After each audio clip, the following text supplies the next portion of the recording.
warahmatullahi wabarakatuh. Perkenalkan, nama saya Selina Rahayu dari kelas 12 Multimedia C. Di sini saya akan menjelaskan materi tentang membaca manaqib Syekh Abdul Qadir Al-Jailani. Melacak kapan tradisi membaca manaqib Syekh Abdul Qadir Al-Jailani dimulai bukan perkara mudah. Yang jelas sejak masuknya Islam ke Nusantara yang dibawa para wali songo. Persebaran Islam begitu masif, didukung pula melalui pondok pesantren. Islam ala Ahlus Sunnah wal Jamaah pun berkembang pesat di Indonesia. Membaca manaqib adalah salah satu tradisi warga NU yang perlu kita dilestarikan. Dalam praktek membaca kitab manaqib, para siswa perlu membaca kitab Nurul Bohrani yang ditulis oleh Abi Latif Hakim Muslim bin Abdurrahman Al-Mahroqi. Ada orang yang berperan sebagai iman untuk membaca kitab manaqib. Jamaah yang mendengarkan yang dibaca oleh imam.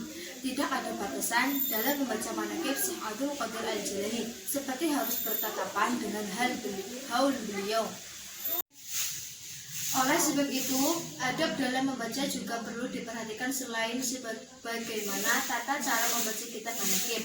Harus dalam keadaan suci dan menutup aurat adalah serta khusyuk merupakan adab.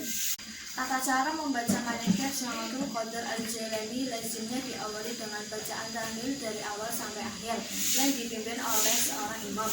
Selain membaca tahlil sebelum berdoa, dilanjutkan dengan membaca manaqib Syekh Abdul Qadir Al-Jailani dan diawali dengan bacaan surat berikut.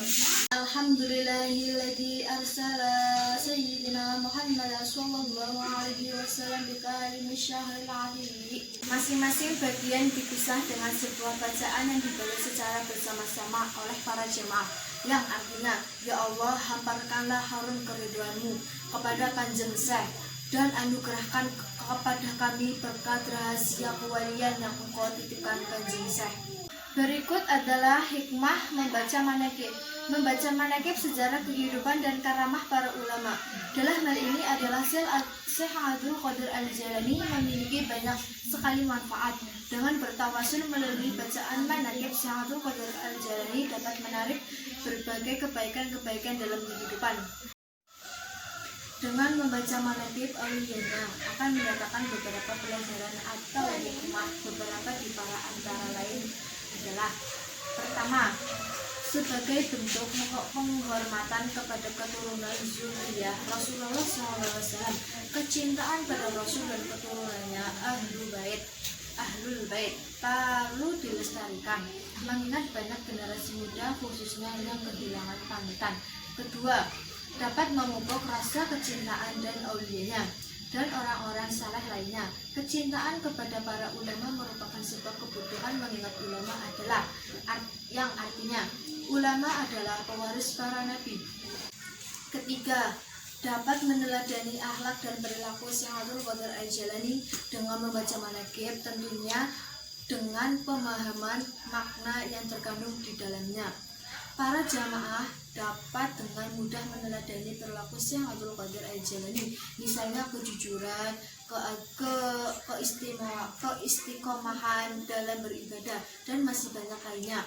Dan yang keempat, mempererat silaturahmi dan solidaritas antar sesama masyarakat. Dengan membaca manaqib, masyarakat berkumpul membaca zikir dan berdoa serta saling menyapa. Dengan tradisi pembacaan manaqib dapat mempererat hubungan antar warga sehingga terjadi harmonisasi sosial. Selain hikmah yang saya sampaikan, masih banyak lainnya yang dapat dirasakan bagi mereka yang istiqomah membaca manaqib. Hikmah secara lahir maupun batin bisa didapatkan serta dapat menarik berbagai kebaikan, ketenangan batin, kemudahan dalam berbagai urusan, terkabulnya hajat, dan masih banyak lainnya. Kurang lebih begitu yang dapat saya sampaikan. Kurang lebih saya meminta maaf dalam hal berbicara maupun lainnya. Dan saya akhiri. Wassalamualaikum warahmatullahi wabarakatuh.